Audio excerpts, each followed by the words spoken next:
So it's activity times. First, you look at your classmate, note how they vary in the shape of their front hairline, straight or widow peak, and the way in which their earlobes are attached or free.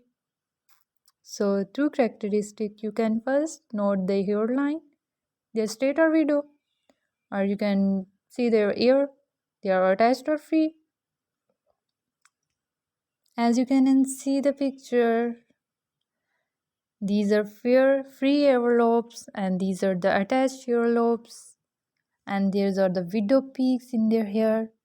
So, what's your notice? Could these traits be inherited from home? How it is possible that these traits could be found in a person and his or his grandparents but not in the biological parents? Can you give me answer of this question? So, pick up warm up sheet from the back table by the door and get started. You may work with the partner to complete.